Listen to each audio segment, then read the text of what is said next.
The world of White Knuckle is one where the verticality is only matched by its danger.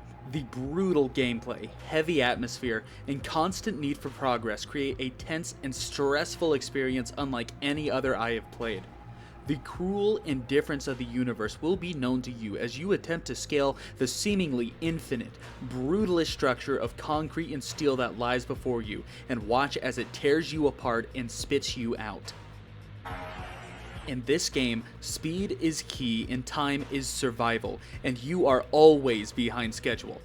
Now, I am nowhere near being skilled enough of a writer to truly describe the things that this game will make you feel, and I am not lying when I say it is one of the most stressful games I have ever played. I mean, just look at this real quick and tell me it doesn't look fucking insane.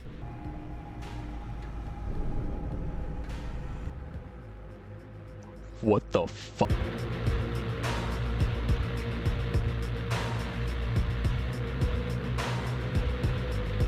You are an unnamed, unimportant vent technician trapped deep underground in a massive mega facility simply known as Substructure 17.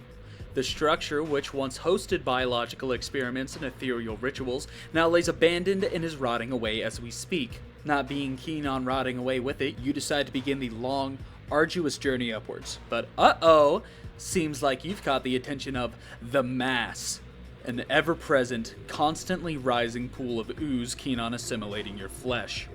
Get this shit off me! What was supposed to be a slow, patient climb has turned into a desperate clamber as you thrust yourself upwards with whatever you can get your hands on in a vain attempt at survival. Force yourself through industrial architecture, OSHA-violating work conditions, and strange, hostile creatures all in an attempt to live another day.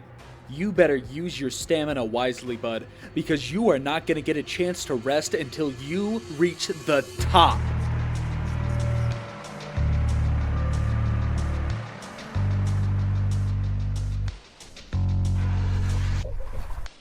Okay, so imagine an American Ninja Warrior course, but like, it's in hell.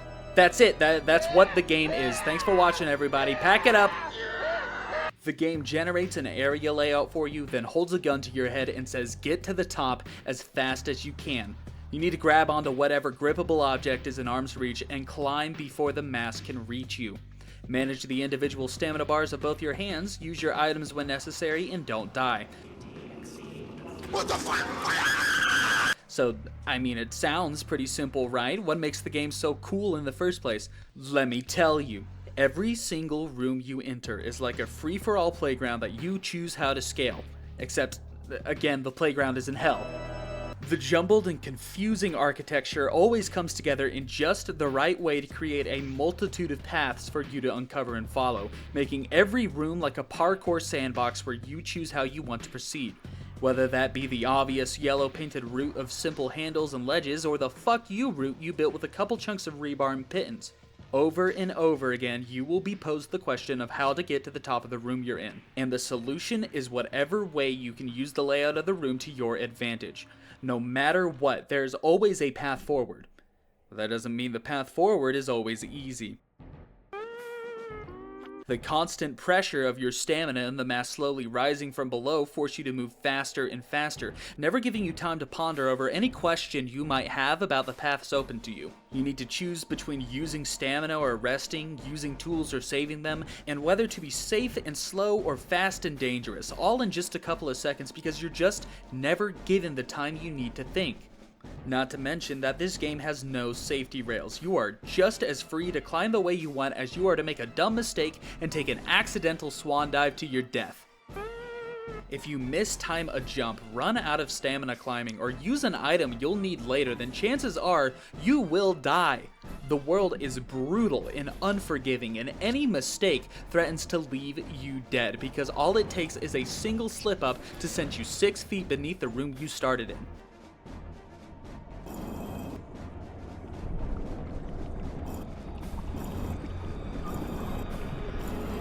Every handle you grab, jump you make, and item you use serve as reminders to your mortality, only adding to the endless stress this game gives you. In short, this game is hard as fuck. It was absolutely kicking my ass when I played it.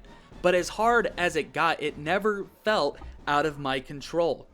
The controls of this game are absolutely beautiful. There is no better way to describe it. But when you get into a rhythm of climbing and pulling yourself upwards, it puts you in an incredible flow state where you're focused on nothing else but the next foothold you need to grab. You need to manually let go of every handle you hold, aim for the next one up, and click again to grab on. Having to aim at every foothold makes the game feel incredibly precise and smooth, and this is only bolstered by your character essentially having a complete range of motion around whatever you're gripping. I mean, using WASD in your camera, you can move your character around in a circle around whatever your hands are attached to, which allows for some incredible moments where you're straining to reach the next handle, or moving your body around an obstacle to get to the next spot you want to go, which makes the movement feel so much more real and natural. Jumps are difficult and risky to pull off, but feel incredible to do so, and chaining jumps to quickly climb a wall is incredibly satisfying and rewarding to figure out how to do. The movement of this game is just fun to control. It's an absolute joy to scale this tower, and never do you feel disconnected from your character's hands, which is honestly quite surprising considering this is a first-person platformer. The game contains all of this complexity before even mentioning your inventory. Throughout the levels, you'll find a variety of tools and trinkets which you'll absolutely need to continue on your run. They range from stamina recovery, speed boosters, pathfinding, and drugs. There's a lot of drugs, by the way. If you like taking unknown substances, definitely try this game out. The items of this game add such an extreme layer of depth that is perfectly sprinkled on top of the already solid gameplay loop. In every scenario, you're deciding what to take and leave behind, as well as what to use now to survive till the next room, and what to save for when you'll need it later. At every hammer of a piton, throw of a rebar, and illicit substance injected into your body, you'll be second guessing yourself and wondering if you made the right choice. It's honestly incredible how well items both add another layer of freedom to the game's climbing, as well as endless stress thrown on the already piling tower of adrenaline and fear you feel whilst playing. This isn't even mentioning the vending machines you'll find scattered about your path, which require deposited golden roaches that save between every run, only adding to the strategy and planning you need to create a full inventory. And by the way, this all applies for about 1,000 meters before evolving even further than you could have expected. I don't want to get too deep into this for spoiler reasons, but anyone who's made it far enough to have the vent things, teeth, and the emergency flashlight introduced know what I'm talking about and can attest to the ever-evolving gameplay that remains close enough to its core to be familiar whilst offering a brand new experience different from anything you could have expected.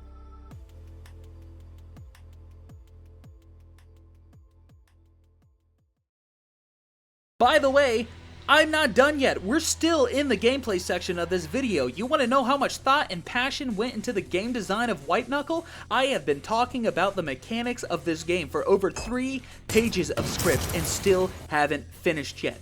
This is a motherfucking roguelite, baby. We got meta progression. Oh, yeah. I fucking love roguelites, baby. Give me that meta progression. Inject that shit into my body. Oh, yeah. As you climb higher and higher, you'll discover new items and abilities that you've never seen before. And using them rewards the player by making them show up more often. There's like 30 items which you have to discover and use before they begin to show up in vending machines and boxes and shit. Not to mention that as you push your high score more and more, the game will unlock brand new presets for areas you have already explored. Good, fast gameplay is rewarded with fresh spins on familiar areas and brand new items to get through those areas in the first place.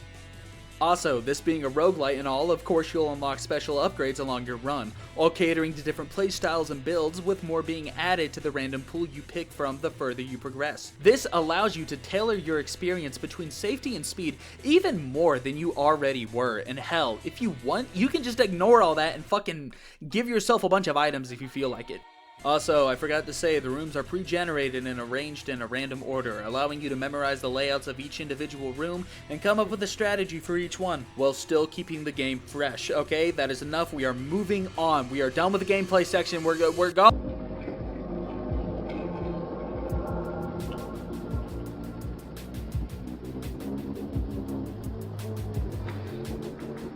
White Knuckle is already phenomenal, strictly from a gameplay and design standpoint, but the heavy and oppressing atmosphere transcends the game from a solid title to a complete masterpiece. As I hinted at before, this game does an incredible job of making you feel in danger at all times.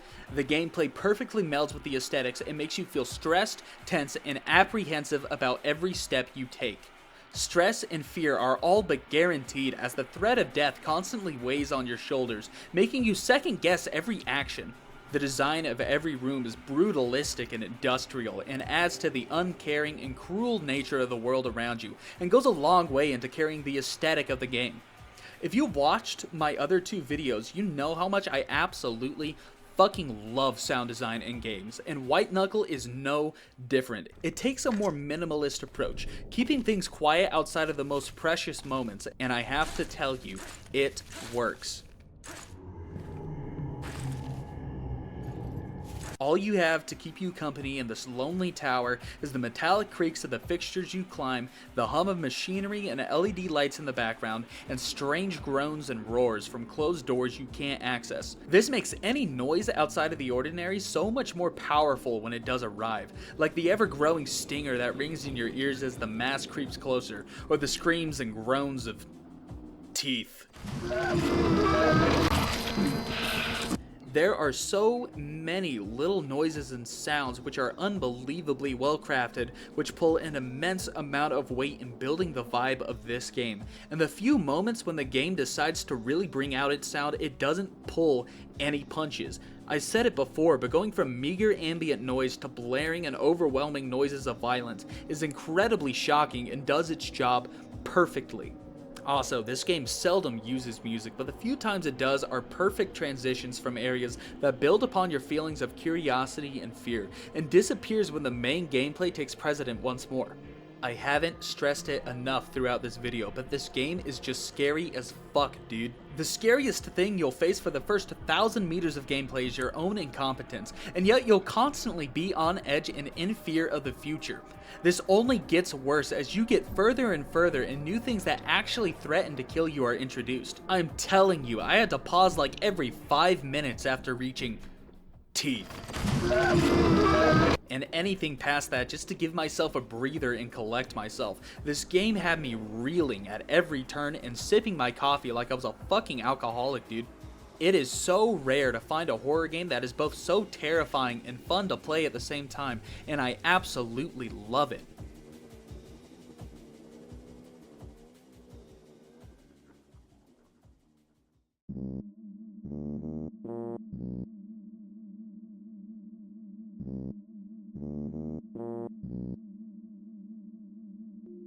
I want to talk about slug grubs. Oh, look at them. They're so cute. I love the slug grub. Listen to the little sounds they make. They're so funny. I love them. They're little babies. They're my new children. They're best friends.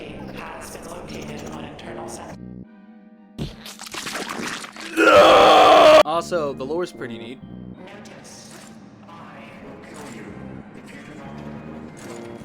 I won't go into much detail, but I love the way you can find little notes hidden around the facility as you climb, how the PA talks about the most insane things to build up the world around you, and the crazy, violent visuals you're presented throughout so much of the game.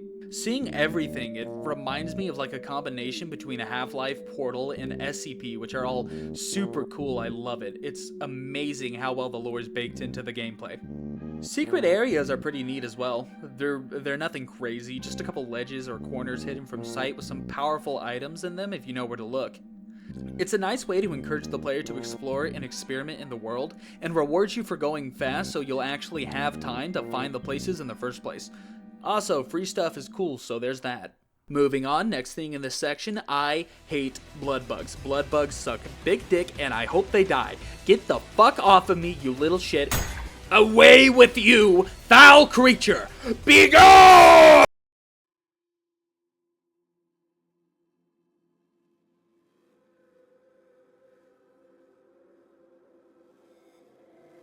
White Knuckle is a fascinating and unique horror game, possibly the most unique horror game I've seen in a long time. It draws you in with its tense, horrific atmosphere and keeps you playing with some of the best platforming mechanics I've come across in a while. This game is a masterclass in every perspective, whether you look at it from visual style, atmosphere, gameplay, sound design, or horror. All of it is just absolutely incredible. This is a special masterpiece with endless heart and talent poured into every aspect. The game is $15 on Steam and has a free demo. The link is in the description, so go check the game out for yourself, please. It is the whole reason I made the video in the first place. That being said, I think I'm going to call the video here. I made this video for you, Fever Fiend, after you made that recommendation on my Psychopomp video. I see your comments, and I love you. If you enjoyed, make sure to like, comment, subscribe, do all the algorithm boosting things for me. If you want to see more of me, I got a gaming channel linked in the description below for you to check out, and I'll have my Discord handle for anyone who wants to reach out. I would love to hear y'all's recommendations for more weird and niche indie games that don't get the attention they deserve. So if you could leave those in the comments or DM me with your recommendations, I would love that. It would seriously help me out with making these videos. With all of that being said, thank you for watching and have a good night.